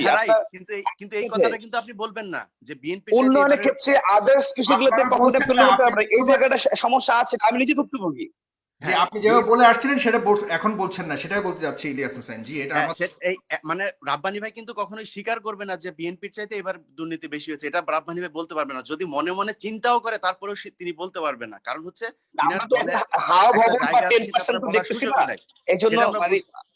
হ্যাঁ রাব্বানি ভাই, আমরা এটা ব্র্যান্ড ছিল, হাওয়া ভবন ছিল, 10% ছিল, মামুন ভাই ছিল, এরকম মানে ব্র্যান্ডেড সেলিব্রিটি ছিল। এখন হাওয়া ভবন কানাডার বেগমপাড়ায় আছে, লন্ডনে শেখ রেহানা আপার বাসায় আছে, তারপরে বাংলাদেশে প্রতি ঘরে ঘরে এখন হাওয়া ভবন। অতএব এটা বললে লাভ নেই, এক হাওয়া ভবন দিয়ে এত হাওয়া ভবনকে ঢাকা যাবে না। এখন যদি আপনি দুর্নীতির কথা, উন্নয়নের কথা যদি বলেন, এই উন্নয়নের কথা বলে আমি আমার প্রথম পর্বটা শেষ করব। সেটা হচ্ছে মাঝখান দিয়ে আমি আপনাকে একটা কথা বলি, আমি কানাডাতে থাকি, আমি যখন কাউকে বলি আমি কানাডাতে থাকি, বলে যে ভাই বেগমপাড়ার কোন দিকে থাকেন, এই যে একটা সেকেন্ড অ্যানসার করতে হয় আমাকে, অথচ আমি নিজেও বেগমপাড়া কোথায় জানি না, বেগমপাড়া কোথায় এটা আমি নিজেও জানি। এটা এখন পৃথিবীর সবাই জানে। ইলিয়াস ভাই কিন্তু অনেক ভালো বলতে পারেন, আমরা দেশে থেকে যেটা জানি না, ইলিয়াস ভাই কিন্তু বিদেশ থেকে অনেক মানে গোপন বা ইন্টারেস্টিং তথ্যগুলো দেন। তাহলে আপনি কারা কারা বেগমপাড়ায় যে 78 জনের নাম আসছে, নামগুলো দেন, সবার আগে আমি আপলোড দিব, আমি সবার আগে বিচার চাইবো। আপনি আমাকে স্পেসিফিক নামগুলো দেন। শুনেছি এর মধ্যে কাদের নাম এটা আমলা আছে, কোন মন্ত্রী বলেছে, কোন আমলা আছে, কারা কারা আছে ভাই আপনি ওই বেগমপাড়ায় এসে আমি বিচার, অন্যটা, আমি আমার ছোট ছোট বেগমপাড়ায় জায়গা থেকে বলি ভাই, আমি দুর্নীতি নিয়ে কখনো শোনেন শোনেন, অনলাইনে বেগমপাড়ায় আপোষ এসে করবো না। আপনি বিচার আপনি দেন, করবেন, সবার আগে আমি আপলোড দিব। বেগমপাড়ায় এসে আপনি বিচার করবেন, বেগমপাড়ার এই আপনি নাম জানার নামগুলো দেন, জন্য, এই নাম নামগুলো প্রকাশ দেন করার তো জন্য মানুষ জানুক। হাইকোর্টে একটা রিট হয়েছে, হাইকোর্টে একটা রিট হয়েছে, সেই রিটের কোনো ফয়সালা হয় নাই, হবেও না, কারণ সেটার সাথে আপনাদের দলের মানুষই তো জড়িত। আপনারা বের করবেন কিভাবে সেটা? সুইস ব্যাংকে গত 3 বছরে সবচাইতে, বাংলাদেশের ইতিহাসে সবচাইতে বেশি টাকা ট্রান্সফার হয়েছে, সেটা জবাব আপনাদের কাছে নাই। বাংলাদেশের সরকার চাইলে সেটা বের করতে পারে না? অবশ্যই পারে। গতকালকে কনক সারোয়ারের ফেনীর বাড়িতে গিয়ে তার সব কয়টা জমির মধ্যে সাইনবোর্ড লাগানো হয়েছে যে এই জমি বিক্রি হবে, পুলিশ তাদের গাড়ি নিয়ে গিয়ে এই কাজ করেছে। তো আপনি কনক সারোয়ারের এত জমি জায়গা সব খুঁজে বের করলেন, তো তাই এগুলো খুঁজে বের করেন না কেন? এই সবকিছুর একটা হিসাব দিতে হবে। আজকে বাংলাদেশ যেভাবে চলছে, মনে করার কোনো কারণ নাই যে সারা জীবন এইভাবে চলবে, এটা মনে করার কোনো কারণ নাই রাব্বানি ভাই। একদিন সময় পরিবর্তন হবে এবং সেই জায়গায় আসতে হবে। আমি শেষ কথাটা যেটা বলতে চাই সেটা হচ্ছে যে উন্নয়নের যে কথা আপনারা, করতে হবে। উন্নয়নের যে কথাটা আপনারা বলছেন, যে উন্নয়নই যদি নাকি সবকিছুর মাপকাঠি হয়, তাহলে বাংলাদেশে এই ফ্লাইওভার, যে ফ্লাইওভার নিয়ে আজকে, যে পদ্মা সেতু নিয়ে আজকে এত কথা হচ্ছে, এই পদ্মা সেতুর আগে কিন্তু তার চাইতে মাত্র 1 দশমিক কয়েক কিলোমিটার ছোট একটা সেতু হয়েছিল, সেটার নাম হচ্ছে বঙ্গবন্ধু সেতু। এই বঙ্গবন্ধু সেতু কিন্তু আপনার আওয়ামী লীগ করে নাই। এই বঙ্গবন্ধু সেতুটা যখন কিনা আপনার কর্নেল ওলি মন্ত্রী ছিল, একমাত্র তিনার তত্ত্বাবধানে তিনি এটার 80% কাজ শেষ করে গিয়েছিলেন। সেই ব্যক্তিটা আক্ষেপ করে সেদিন বলছিলেন যে আমাকে সেই উদ্বোধনী অনুষ্ঠানে, যেহেতু 96-তে ক্ষমতায় আসলো আওয়ামী লীগ, এরপরে তারা উদ্বোধন করলো, তারা নামও দিল বঙ্গবন্ধু, এবং সেই ব্যক্তিকে দাওয়াতও দেয় নাই। অতএব এই সেতু কিন্তু, বড় সেতু কিন্তু বাংলাদেশে প্রথম এনেছে বিএনপি।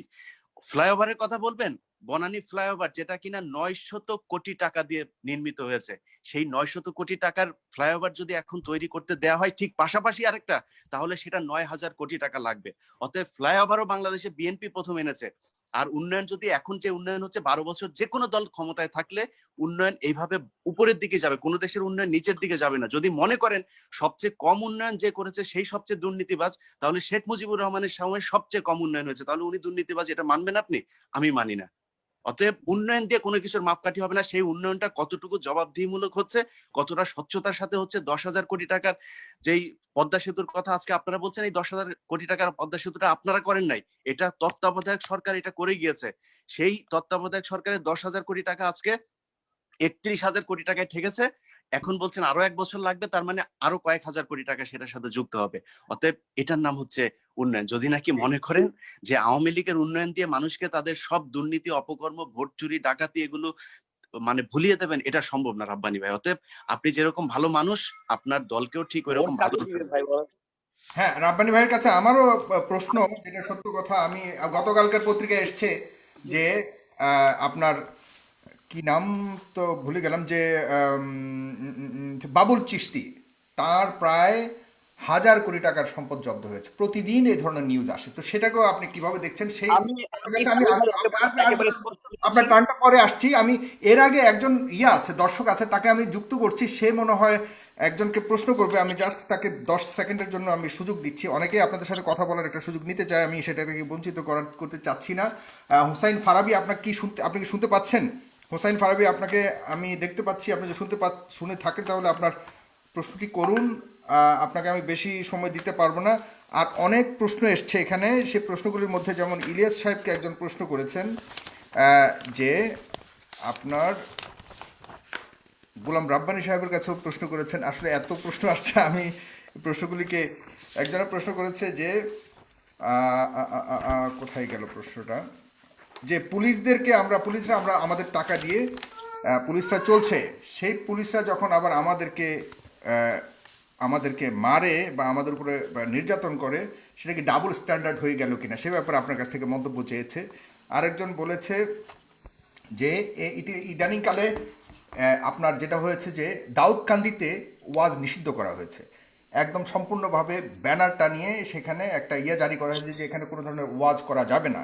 তো এই যে আমাদের বাংলাদেশের দীর্ঘদিনের সংস্কৃতি, সেই সংস্কৃতিটাকে বন্ধ করবার এখতিয়ার একজন উপজেলার চেয়ারম্যান কতটুকু রাখে, সেটাও জানতে চেয়েছে ইলিয়াস হোসেনের কাছে। আপনি পরের টার্নে বলবেন।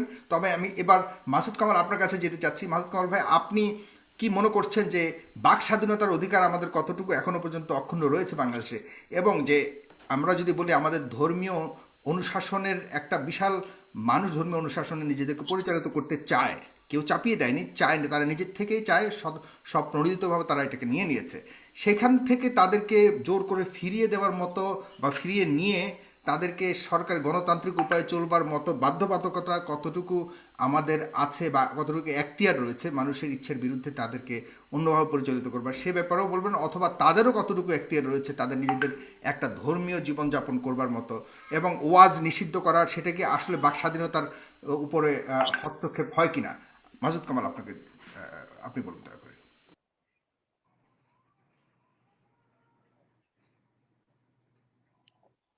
মাসুদ কামাল ভাই, আপনি শুনতে পাচ্ছেন? হোসাইন ফারাবি, আপনি শুনতে পাচ্ছেন?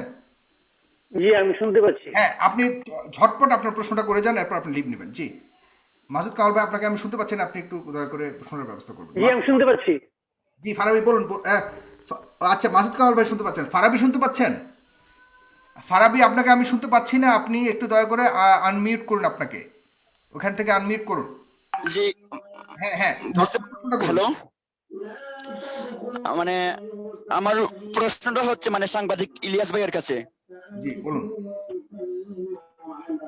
প্রশ্নটা হচ্ছে যে মানে ওই যে কুষ্টিয়ার এসপি সাহেব বললেন যে মানে এরকম কথা বললেন, কিন্তু আমার প্রশ্নটা হচ্ছে মানে আমাদের টাকায় মানে জনগণের টাকায় পুলিশের পোশাক, জনগণের টাকায় মানে পুলিশদের মানে ফ্যামিলি লালন পালন করতেছে, বাট আমাদের কি বলে আমরা নাকি পাকিস্তানে চলে যাব, মানে এটা কোন নীতির ভিতরে পড়ে একজন পুলিশের ঊর্ধ্বতন কর্মকর্তা কিভাবে বলে?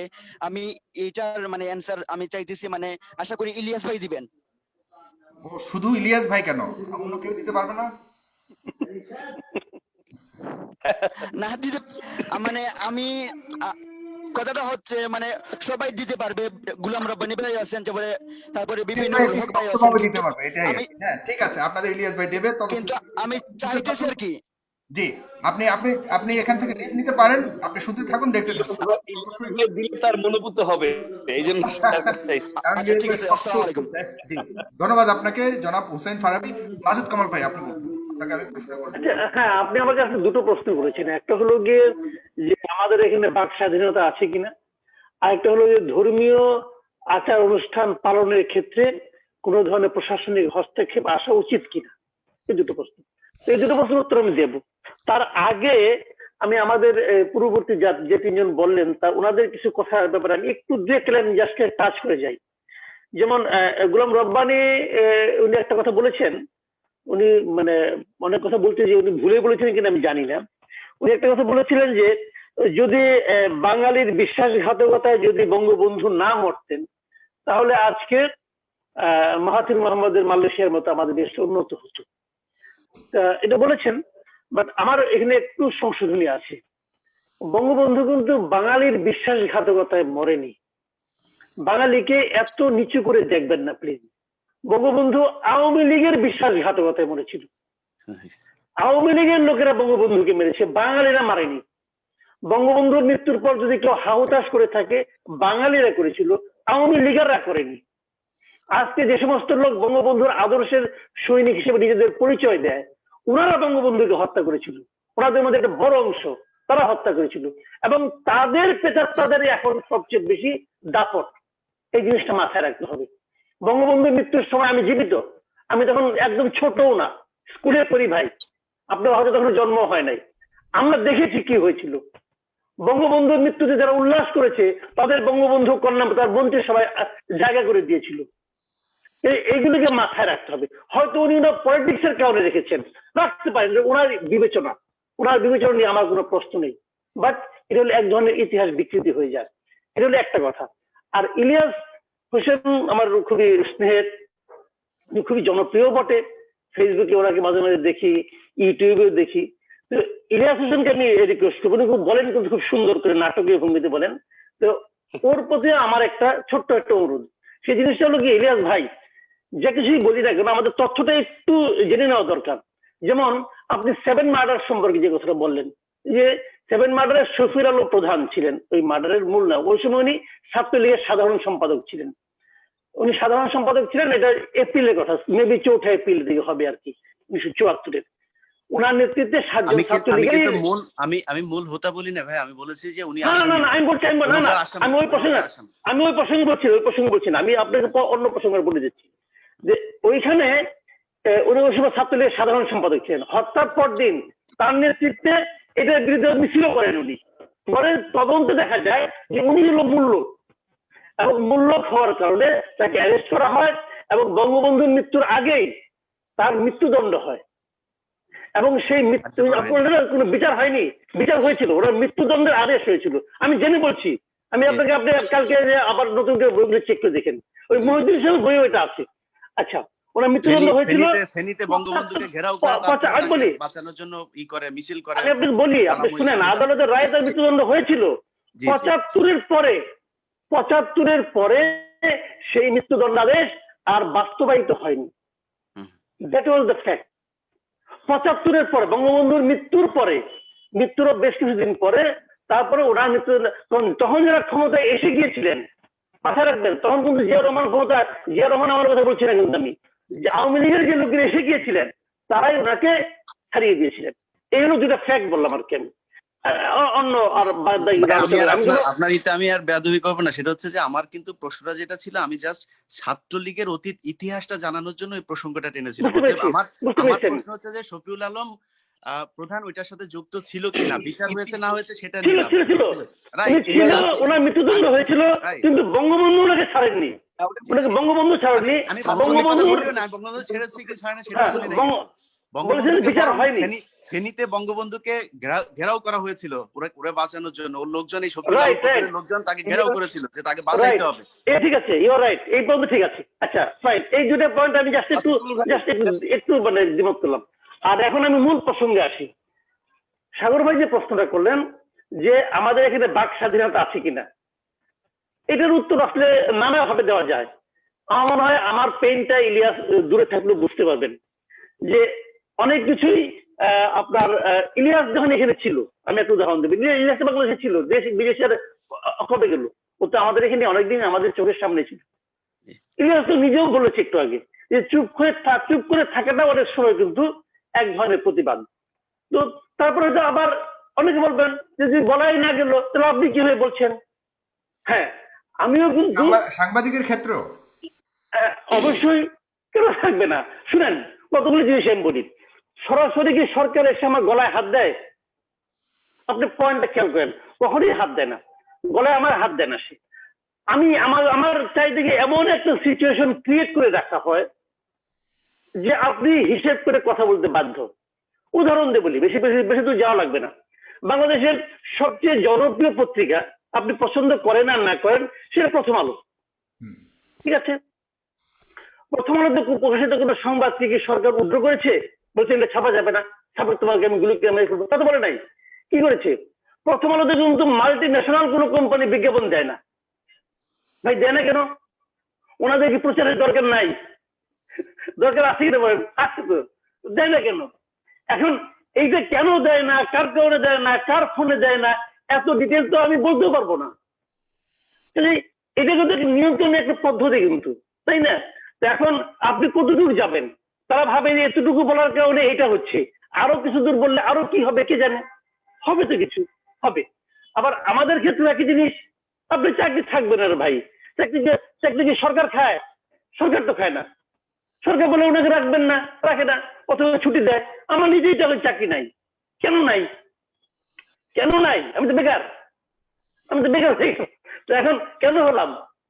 আমি তো বলতে পারবো না যে আমি ওনার কারণে হয়েছি, আমার তো কোনো প্রমাণ তো নেই, কোনো প্রমাণ নেই, কিন্তু আমি তো টের পাই রে ভাই। জি, আমি তো টের পাই আমার চামড়ার উপর দিয়ে কি যাচ্ছে তো। এখন এটা তো রিয়েলিটি। ইলিয়াস মনে করেন ছোট সংসার চলে গেল, আমি তো বুড়া হয়ে গেছি, আমি বা কোথায় বলেন, যে এতে কাজে করে খেতে পারবো না, তো আমাকে থাকতে হয়, নানা কায়দা কানুন করে থাকতে হয়। এটা তো রিয়েলিটি। এটা কেন রিয়েলিটি, এটা হয় কেন আমি বলি। দেখেন একটা জিনিস কি,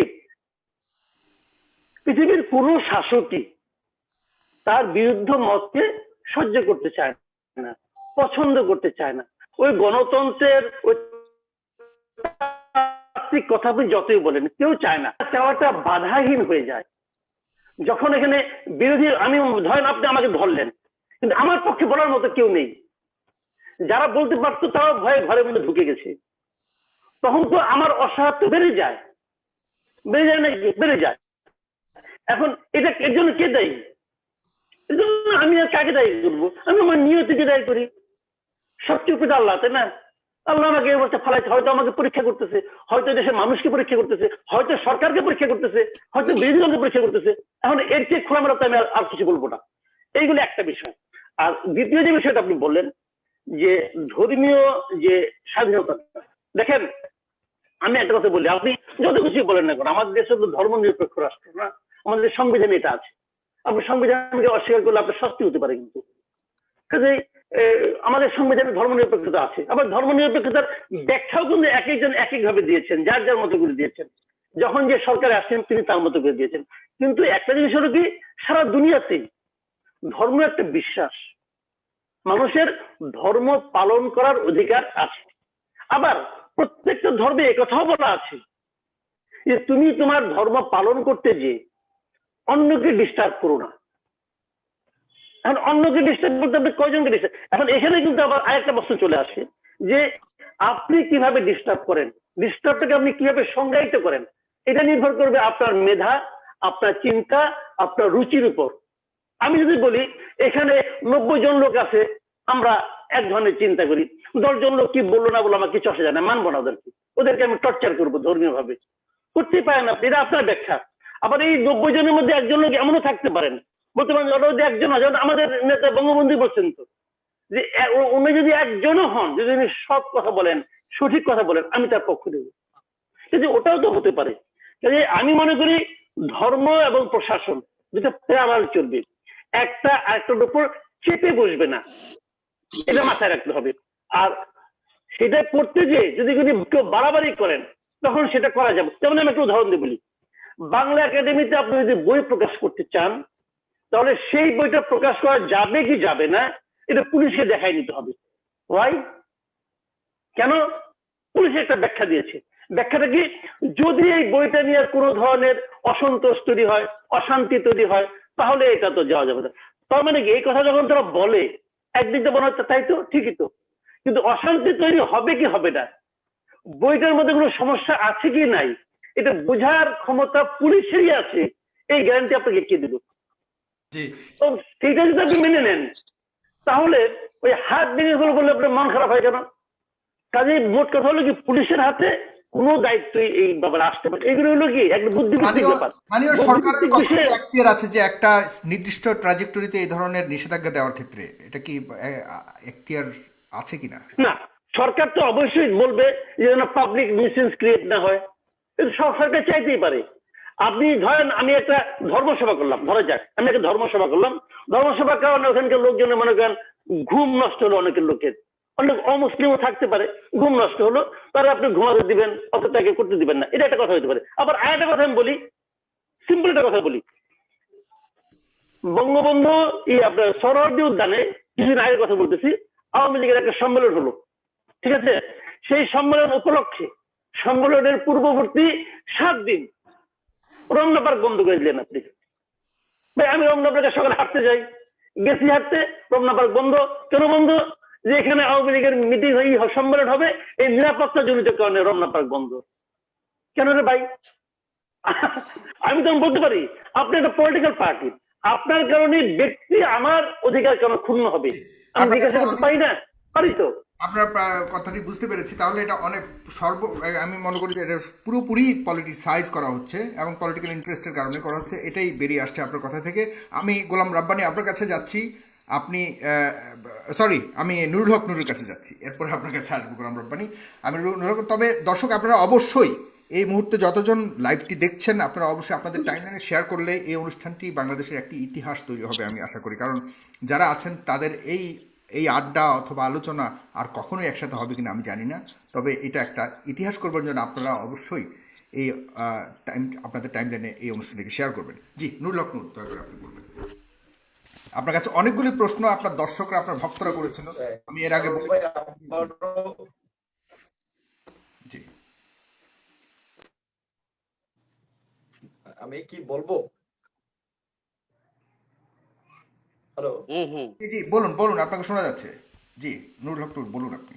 জি জি, আমি হচ্ছে প্রথমে একটু বলছি যে আজকের আপনার এই প্রোগ্রামটা আপনার পেজ থেকে প্রায় 10,000 মতো মানুষ দেখছে, আর দুটো পেজ দেখলাম আমি অলরেডি, ওখান থেকে 5,100 মতো মানুষ দেখছে, আরো একটা পেজ, 3টা পেজ থেকে আমি লাইভ স্ট্রিমিং দেখলাম, তাতে হচ্ছে অন অ্যাভারেজ প্রায় 12 থেকে 15,000-এর মতো মানুষ দেখছে এই মুহূর্তে। বাংলাদেশের অনেকগুলো চ্যানেল আছে তো মূলধারার, সেসব চ্যানেলে একটা প্রোগ্রাম করলে এই 12 থেকে 15,000 একসাথে ওয়াচিং হয় কিনা, এটা ইলিয়াস ভাই সিনিয়র সাংবাদিক আছেন, মাসুদ কল ভাই আছেন, ওনারা আরো বলতে পারবেন। এটার মধ্যে দিয়ে আমি আমাদের ক্রেডিবিলিটিটা আমি বুঝাইতে চাইনি, আমি বুঝাইতে চাইছি যে আজকের এই প্রোগ্রামে মানুষ জানে যে ইলিয়াস হোসেন যেটা বলতে চাবে সেটা সে বলতে পারবে, ভিপি নূর যেটা বলতে চাবে সেটা সে বলতে পারবে, গোলাম রাব্বানি যেটা বলতে চাবে সেটা সে বলতে পারবে। এই এই এই মন খোলা, 15,000 হওয়ার মধ্যে গোলাম গোলাম রাব্বানিও কিন্তু আছে। জি, বলুন। না না আমি বলছি, হ্যাঁ সেটাই বলছি যে এখানে মন খোলা আলোচনা করবে, এবং যিনি উপস্থাপক তিনি বিএনপি কে মানে বিএনপির দালালি করার জন্য উপস্থাপনা করবে না, কিংবা আওয়ামী লীগের দালালি করার জন্য উপস্থাপনা করবে না, তিনি মূল তথ্যগুলো বের করে নিয়ে আসবেন। সে কারণে মানুষ আজকে, আমি এটা বলছি যে আসে আমাদের মূল ধারার গণমাধ্যমগুলো তাদের গ্রহণযোগ্যতা হারাচ্ছে, এবং সোশ্যাল মিডিয়ার এ ধরনের বিভিন্ন প্রোগ্রাম 10,000, 15,000, Right. 12,000 এইভাবে একসাথে স্ট্রিমিং হয়, তাহলে এটা বোঝা যাচ্ছে যে মানুষ যখন গণমাধ্যমে মূল বিষয়গুলো তুলে আনতে পারছে না, কথা বলতে পারছে না, তখন কিন্তু মানুষ ঠিকই বিকল্প মাধ্যমে কথা বলছে, এবং মানুষ বিকল্প মাধ্যম খুঁজে নিচ্ছে। এই কথাটা বলার আরেকটা প্রাসঙ্গিকতা হচ্ছে মাসুদ কামাল ভাই একটা আপনাকে সুন্দরভাবে আপনাকে কথা আমি বলেছেন যে জাস্ট একটা প্রথম সাথে আলো। সাথে একটা রিলেভেন্ট প্রশ্ন করি, আমার অবস্থানকে কিভাবে দেখছেন, এরপরে আপনি ওটাতে যান তাহলে। আমি আমার আমার কথাটা একটু বলি, আপনার প্রোগ্রামে আপনার কথা নাই বললাম, তাহলে প্রশংসা হয়ে যায় সামনাসামনি। তো এই আপনার যে মাসুদ কামাল পেট ভাই যেটা কাটা, বললেন আপনি যে পেট কাটা। বাংলাদেশের এটা অস্বীকার করার বিন্দুমাত্র ওয়ে নেই। জনপ্রিয় পত্রিকা বাংলা পত্রিকা প্রথম আলো, পত্রিকা ডেইলি স্টার। তো এটা মাসুদ কামাল বলতে পারেন না, কিন্তু আমরা বলতে পারি, রাজনীতি করি তো, সরকার বন্ধ করে দিয়েছে সব কর্পোরেট প্রতিষ্ঠানগুলো যেন প্রথম আলোতে অ্যাড দেন, এবং সরকার বন্ধ করেছে কাজের মাধ্যমে সরকারের যে বিশেষ বাহিনী রয়েছে ডিজিএফআই এবং এনএসআই গোয়েন্দা সংস্থা, এটা আমরা জেনে কথা বলছি। এবং আমি আপনাকে বলছি যে এটা শুধুমাত্র ওই একটা মিডিয়া হাউস না, অনেকগুলো মিডিয়া হাউসের ক্ষেত্রে এটা সত্য। অনেক ক্ষেত্রে কোন কোন বক্তা মিডিয়ায় যেতে পারবে না সেই লিস্ট গুলো গোয়েন্দা সংস্থা মিডিয়া হাউস গুলোকে প্রোভাইড করে। যেমন কিছুদিন আগে আমাকে একজন স্বনামধন্য একটি চ্যানেল থেকে একটা টক শো ইনভাইট করা হয়েছিল সপ্তাহখানেক আগে, দুটি চ্যানেল প্রোগ্রাম শিডিউল ঠিক, পরে আমাকে বললো যে ভাই এই প্রোগ্রামটি আমাদের করা যাচ্ছে না। একজন বললো যে আমাদের চ্যানেলটি তো এখনো আমরা লাইসেন্স পাইনি, তো একটু করা যাচ্ছে না। আরেকজনে বললো যে আপনার বিষয়টা লিস্ট ধরাই দিছে আমাদেরকে, যে এদেরকে যেন প্রোগ্রামে না ডাকা হয়। কারণ একসময় আপনার টক শোতে নুরুল কবির সাংবাদিক, আসিফ নজরুল স্যার, কিংবা এরকম যারা খুব মানে ভালোভাবে কথা বলতে পারতো, কিংবা ধরেন সাবেক মন্ত্রিপরিষদ সচিব আলী ইমাম মজুমদার, কিংবা আপনার অর্থনীতিবিদ আমাদের আকবর আলী খান, এই সমস্ত ব্যক্তিদেরকে টক শোতে এখন নেওয়া হয় না।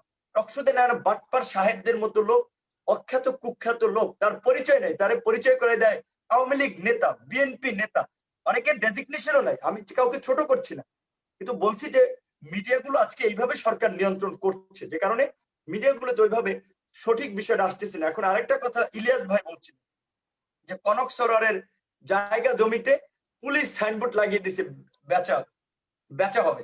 এখানে তো ধরেন ছাত্রলীগ কিংবা আওয়ামী লীগের নেতৃবৃন্দ সবসময় তো বঙ্গবন্ধুকে সব জায়গায় টেনে নিয়ে আসেন, যেখানে লাগে সেখানেও নিয়ে আসেন, না লাগলেও নিয়ে আসে। আর বঙ্গবন্ধুর প্রতি আমাদের বিন্দু মাত্র অসম্মানের জায়গা নাই, পুরোটাই সম্মানের জায়গা। তো সেই বঙ্গবন্ধু একটা ঐতিহাসিক কথা বলেছিলেন পাকিস্তানিদের উদ্দেশ্যে, যে আমরা তোমাদেরকে ভাতে মারবো, আমরা তোমাদেরকে পানিতে মারবো, মানে আমাদের যে ঐতিহাসিক সেই সমাবেশে।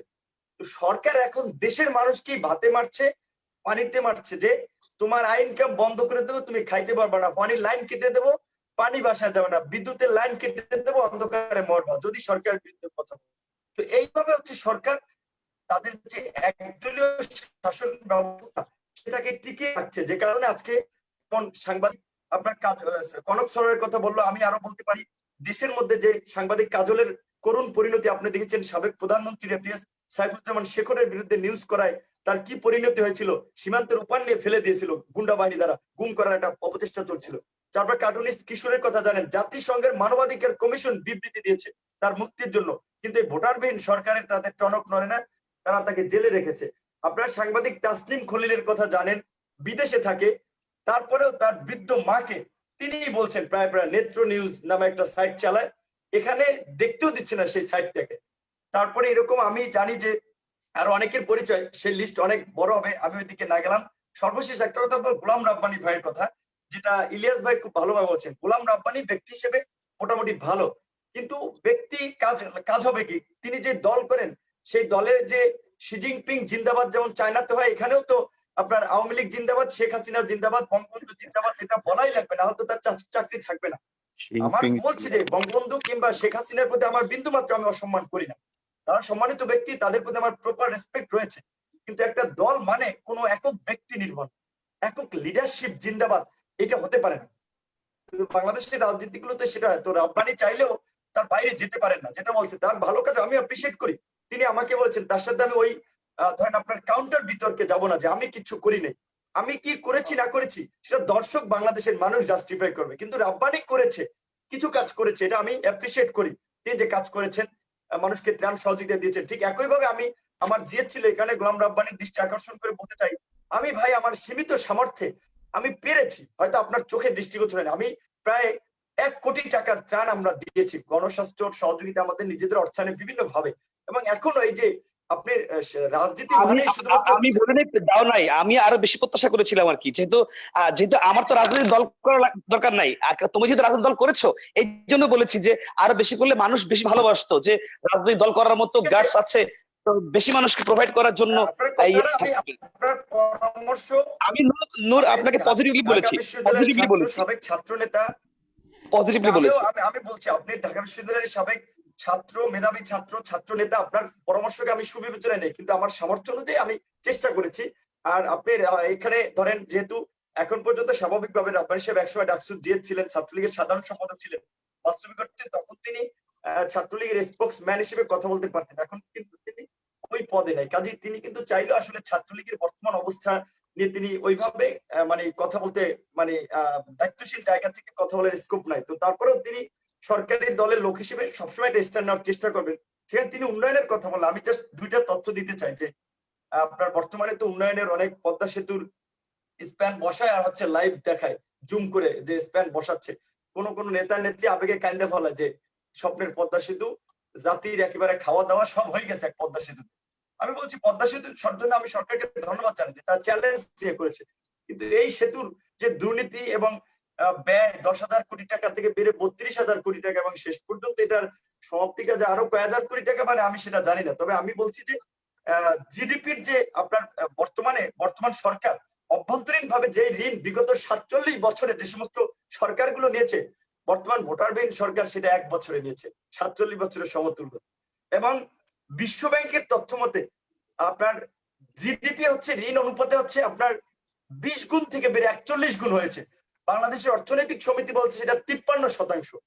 কাজে ওইদিকে কিন্তু ঋণ দেদারসে সরকার নিচ্ছে, এবং যেই শিশু মায়ের পেটে আছে ওই শিশু আগামীকালকে জন্মগ্রহণ করলে তার মাথা পিছু ঋণ হবে বাংলাদেশে 69,000 কোটি টাকা। আমাদের রাব্বানী ভাইরা কিংবা ছাত্রলীগ, যুবলীগ, আওয়ামী লীগ যদি বলে আমরা উন্নয়ন করছি, উন্নয়ন করছেন তো মানে যেটা গ্রামে বলে যে আপনার ঋণ করে ঘি খাওয়া, সেই ঋণ করে ঘি খাওয়ার উন্নয়নটা করছেন এবং জনগণকে বাস দিচ্ছে। এবং এর পরিণতিতে কি হবে আমি বলছি, ধরেন এখন তো সরকার ক্ষমতা আছে, টের পাচ্ছি না আমরা, কিন্তু সরকার যেদিন ক্ষমতা ছাড়বে, যেটা আমরা দেখেছি ইরাকে, ইয়েমেনে, সিরিয়াতে, যে সমস্ত জায়গায় কর্তৃত্ববাদী শাসকরা ছিল এবং ক্ষমতা ছাড়ার পরে কি পরিণতি হয়েছে, বর্তমানে আমরা দেখছি চিলিতে, বলিভিয়াতে, বিভিন্ন দেশে এই কর্তৃত্ববাদী সরকারের বিরুদ্ধে আন্দোলন সংগ্রাম হচ্ছে। এবং সেই কর্তৃত্ববাদী সরকারের পতনের পরে সেসব দেশ অর্থনৈতিক ভাবে যেভাবে বিপর্যয়ের সম্মুখীন হয়েছে, বাংলাদেশ কিন্তু যেদিন আওয়ামী লীগ ক্ষমতা ছাড়বে, বা যেদিন ক্ষমতা তো ছাড়বে না তারা, জনগণ যেদিন তাদেরকে সরাবে, যেদিন গণ অভ্যুত্থান হবে, সেদিন আসলে বাংলাদেশের মানুষ প্রকৃত ভয়াবহ অবস্থাটা বুঝতে পারবে যে এতদিন তারা মানে পেপের মধ্যে সবকিছু খেয়ে জাস্ট শোকলাটা রেখেছে সুন্দরভাবে রংচং করে। তো বাংলাদেশের উন্নয়নটা হচ্ছে বর্তমানে সে উন্নয়ন। আরেকটা কথা বলছি যে উন্নয়ন মানে, যেটা ইলিয়াস ভাই বলেন, আমি বিএনপির পক্ষে বলবো না, যেটা তিনি বলছেন যে বিএনপি উন্নয়ন করেছে, আপনার বনানী ফ্লাইওভার উদাহরণ দিয়েছেন, বঙ্গবন্ধু সেতু উদাহরণ দিয়েছেন। উন্নয়ন একটা চলমান প্রক্রিয়া প্রত্যেকটা দেশের, সেটা যারাই ক্ষমতায় থাকবে, সেটা যদি বাংলাদেশে এই মুহূর্তে সামরিক শাসন থাকতো তারা উন্নয়ন করতে, এবং আমি মনে করি যে সামরিক শাসন থাকলে বর্তমান ভোটারবিহীন সরকার যে ভালো কাজ করতো। যেটা 111-এ করেছিল, যে দুই দলেরই রাজনৈতিক দলের বাটপার প্রতারক ভণ্ডগুলোকে সাইজ করেছিল। আপনি কি সামরিক সরকার চাচ্ছেন আবার কোনো না কোনো ভাবে? না, আমি বলছি না, আমি এই কথাটা বলছি যে আমি চাই না সামরিক শাসন, চাই না, কিন্তু সামরিক শাসন যে 111-এর সরকারের প্রথম দিকের বেটার ইনিশিয়েটিভটা ছিল। ভালো ছিল, হুম। কিন্তু পরবর্তীতে তারা হচ্ছে নিজেদেরকে রক্ষা করার জন্য ভারতের রাষ্ট্রপতি সেটা তার বইয়ে লিখেছেন, দ্য কোয়ালিশন ইয়ার্স বইয়ে, যে তারা কিভাবে আওয়ামী লীগকে ক্ষমতা আনার জন্য এই 111 সরকারকে ম্যানিপুলেট করেছিলেন এবং তাদেরকে ব্যাকআপ দিয়েছিলেন, এবং সেই ভারতের প্রেসক্রিপশন বা সেই ভারতের আপনার ষড়যন্ত্র বা সেই ভারতের আপনার তৎপরতার ফল হচ্ছে বর্তমান ভোটারবিহীন আওয়ামী লীগ সরকার ক্ষমতায় দুটো নির্বাচন করে, যেটা বাংলাদেশের ইতিহাসে কখনো হয়নি। বিএনপি একটা ভোটারবিহীন নির্বাচন করেছিল 96 সালে, তারা টিকতে পারেনি, কিন্তু আওয়ামী লীগ টিকে যাচ্ছে কারণ ওপারের দাদারা তাদের পাশে আছে, এবং ওপারের দাদারা শুধু ওপার থেকেই ব্যাকআপ দিচ্ছে না, এদেশেও আছে। এই যে প্রদীপ গঙ্গের কথা জানেন, সেনাবাহিনীর একজন মেজরকে ধাপ ধাপ করে মেরে দিয়েছেন, মেরে তিনি ইন্ডিয়ান দূতাবাসে যোগাযোগ করেছেন প্রোটেকশনের জন্য, কারণ তারা এখানে মারছে ইন্ডিয়ার স্বার্থ উদ্ধারের জন্য, এবং তারা জানে তাদের উপরে ছাতা আছে। কাজে বর্তমানের রাষ্ট্র ব্যবস্থার মধ্যেও হচ্ছে দাদাদের এই প্রচ্ছন্ন লোকজন আছে যারা বাংলাদেশকে বাস দিচ্ছে এবং বাংলাদেশের সর্বনাশটা করছে। যে এই বছরের এই আপনার 1 জানুয়ারি থেকে 1 ডিসেম্বর পর্যন্ত 43 জন মানুষ